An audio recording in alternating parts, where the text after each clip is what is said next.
Then there's the supplement part of it. And for the supplements, only included in the supplement part of things is supplements that are labeled and marketed either for weight loss or for building muscle.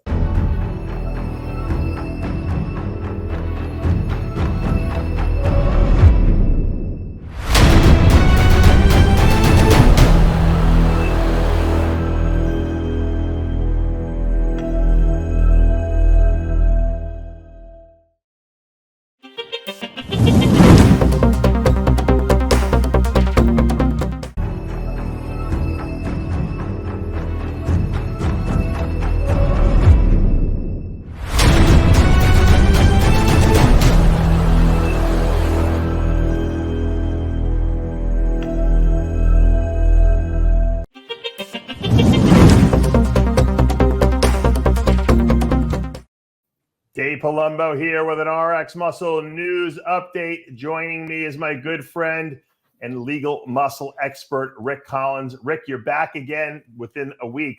It's unbelievable, Dave. Yeah, we got to stop meeting like this. Got a lot of news. So what's going on in New York? There's a lot going on in New York, brother. Thanks for having me on. So yeah, so like we were talking about last week, our governor, Kathy Hochul, signed into law an assembly bill, 5610D, and this bill amends the general business law of New York to make certain dietary supplements and over-the-counter diet pills illegal to sell to anybody under the age of 18. That's pretty extreme. So what does that include? This is a revised bill from a version that she had vetoed last year in December. Okay. And the bill won't take effect for 6 months. So it takes effect 6 months from when it was signed a couple of days ago. And it affects both brick and mortar stores. And so in terms of what's included, first, the over-the-counter diet pills, which is defined as a class of drugs labeled, marketed, or otherwise represented for the purpose of achieving weight loss. So this isn't the supplement part of it. This is the over-counter, the diet pill part of it, right? Okay. So sold that are either with or without prescription, a retail establishment, including stores or vendors like pharmacies, grocery stores, other retail stores, any vendors that accept orders placed by mail, telephone, or internet, online catalog, all included, can't sell to anybody under the age of 18. So that's the diet pill part of it. Then there's the supplement part of it. And for the supplements, only included in the supplement part of things is supplements that are labeled and marketed either for weight loss or for building muscle. Oh my God. Be labeled as dietary supplements. So it's got to have a dietary supplement facts panel. It has to be a supplement. Right. And it has to be labeled, marketed, or otherwise represented for the purpose of achieving weight loss or building muscle. And what do they think this is accomplishing, Rick? Just out of curiosity. So to cut to the chase, I guess, well, there's a few things. One is most regulators, most bureaucrats don't like dietary supplements, the regulatory status that, unlike drugs where everything has to be approved in advance by FDA, you need a pre-approval, you need to bring it to market after phase 1, 2, 3 clinical trials. That doesn't happen with supplements. So there's a lot of anti-supplement kind of view, suspicion. Right. There's also these stories that come out. I don't know if you saw in July, there was a study that came out that looked at mostly sports nutrition products, right, and looked at whether they are containing, the labels are containing what they're supposed to. Right. It was in the JAMA network in July. It was a study that looked at 57 products, analyzed them, found that 40% did not contain a detectable amount of the labeled ingredient. And 12% had at least one FDA prohibited ingredient. Now, I think there was some cherry picking. Look, you and I both know you can choose methodology that is going to support whatever confirmation bias you're looking I can for. tell you what brands to test if you want to come back with stuff that doesn't test out. Right. So there's some of that. My products, that's for sure. But government regulators look at that stuff. I know. And it's disturbing to them. But you know what's so hypocritical? They'll ban like a multivitamin, but you can buy an energy drink. So it has nothing to do with safety, because in my mind, they shouldn't sell energy drinks to kids under 18. That's way more dangerous, I think. Well, it's interesting that the main reason for it is, that's sort of that's the pervasive reason that always exists. But the main folks that are behind this type of legislation, and New York is not the only state, Massachusetts, California, New Jersey Maryland have all had their own versions of this. New York is just the first one to actually get passed, right? And probably not the last one, now that they are emboldened by a law that was passed. So the main reason is the advocacy of a group called Striped, which is a public health incubator. It stands for Strategic Training Initiative for the Prevention of Eating Disorders. Oh my God. This is a group that is dedicated to fighting eating disorders. Their position is that muscle building and weight loss supplements cause eating disorders in young people. That's the bottom line, Dave. That's really what it's all about. Oh my God. Well, at least I know that it's not like one of these Biden agendas where they're like trying to ban supplements. That makes me feel a little better, because I was going to ask you, is this like a prelude to them trying to like outlaw all nutritional supplements? And it seems as though it's more of a PETA group going after the pet trade. It's more targeted. Don't forget, it's state level. It's not a federal law, so it has nothing to do with federal administration. Right. But it's targeted, and the main catalyst for it is this perception of the dangers of these products to kids and causing them to have. Never mind that we have 70% overweight and obesity in this country, which is really impacting public health. Let them get fatter. No. And the interesting thing is, for anybody who really wants to look into it, there was a great piece by Dr. Susan Hewlings that was published that really refutes the claim and really analyzes what the literature says, and does not find any convincing evidence that links any kind of causal relationship of these products to eating disorders. But, once there's a narrative in place, it's very hard to undo it. And it's everybody, that every legislator wants to be perceived as saving the children, right? Right. And governor wants to look the same way. So that's kind of where we are with this thing. I love that they have all this extra time, with all the other problems in our society, to ban nutritional supplements to kids. I mean, it's because you know what? It's not a safe look. If it was a safety thing, I probably would be in favor of it, because I think that it is dangerous that a kid can go into a store and buy a Red Bull or a Monster Energy drink, and they can drink. But they can also go into a Starbucks, right? They can go into a Starbucks and they can get a venti. That will have. They're expensive, Rick. Kids are not buying 25 ventis. Today's kids, wait till your kids get a little older. You'll see. You'll see what they do. Yeah.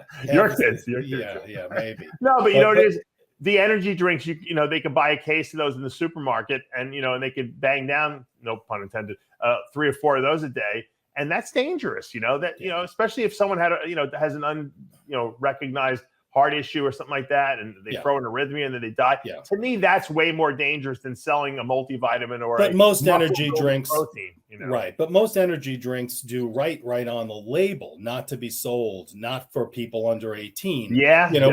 Which is better than you're going to get in these coffee shops where they don't even say that. True.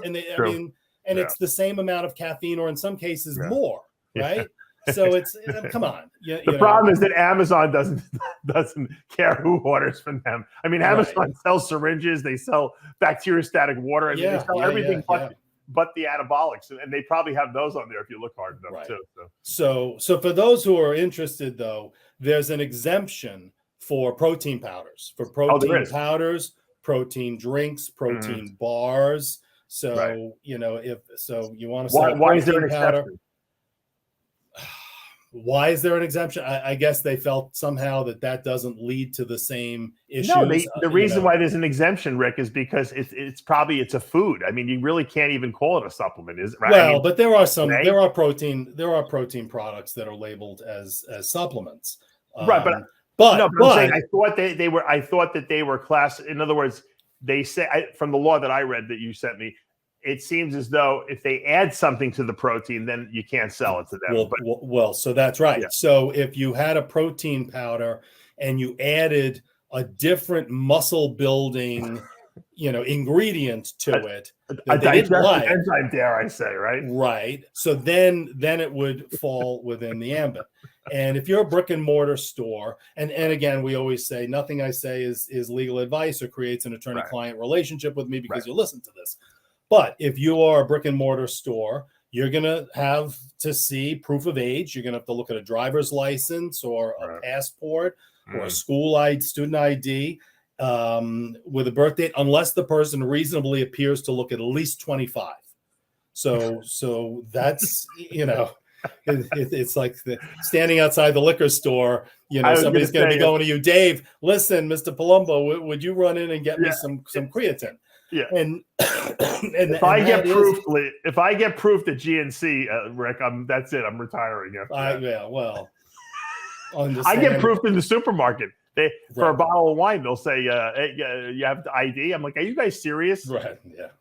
There's no rational thought. No. And so in terms of penalties, the state can bring an injunction against the retailer. Otherwise, it's a civil penalty of $500 per transgression. episode per transgression. Yeah. And we're going to see an article in Newsday. They're going to be like supplement owner arrested for cracked down, sold 14 jugs of protein to an underage minor. Like as if they're selling heroin to the press. Right. So there are some things that are a little weird about it too, because the law talks about an ingredient approved by the Federal Food and Drug Administration for weight loss or muscle building. I don't know what that means because the FDA doesn't approve any dietary supplements. Wow. Or dietary there's your argument when you go to court. So that doesn't make a lot of sense. Right. It also says steroid as opposed to anabolic steroid, and we know how broad that term is. So I don't know who was helping them write this law, but the law does include a few specific problematic dietary supplement ingredients. You ready for the list? Yeah.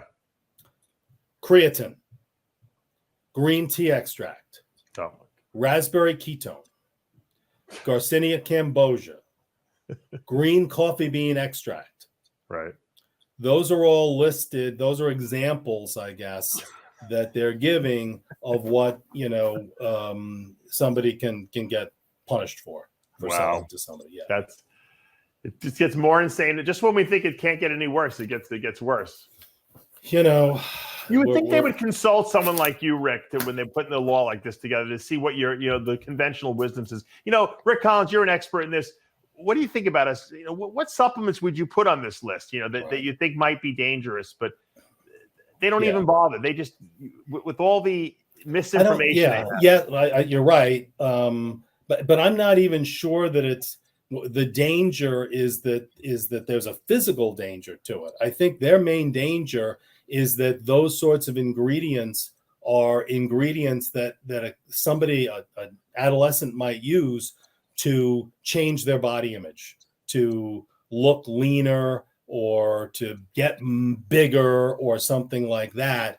And that's perceived as the problem. Well, Rick, here's what I want to do. I want to sue New York State, and I want you to represent me. I want them to ban all products that have high fructose corn syrup in it because I think it's promoting obesity in teens, and I think that is the biggest health crisis in this country. Not losing weight or getting in shape, and I think that they should have a warning. They should not sell high fructose corn syrup products to anyone under the age of 18.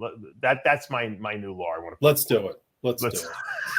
Rick, I love you. Thank you for joining us. You're going to be at the Olympia? I will. You're going to be there Thursday? I'll be there Thursday, yeah. I will be there Thursday as well. Let's try to connect, We'll have to at least take a picture together to prove that we saw each other. Yes. Yeah, we need documentation. That's right. All right, guys, that's going to take us to the another end of RX Muscle's news update. Once again, I want to thank Rick Collins of Legal Muscle. Rick, how do people get in touch with you if they need your help? They can just come to rickcollins.com. I'm easy to Google me. I'm easy to find. I do try to post a lot on Instagram at Rick Collins ESQ. I try to post any news like this, links to changes in the law, new studies, anything to do with building muscle, losing fat, steroids, testosterone, peptides, which we talked about most recently. I try to put it all on Instagram. And if anyone needs Rick's help because they're in legal trouble, he's the man to call. Trust me. I'm always here to help. All right, guys. Hope you enjoy this weekend's Mr. Olympia competition, whether you're watching a live stream or you're going to be there in person. If you are in person, come say hello to Rick and I. For now, we're out of time. We'll see you.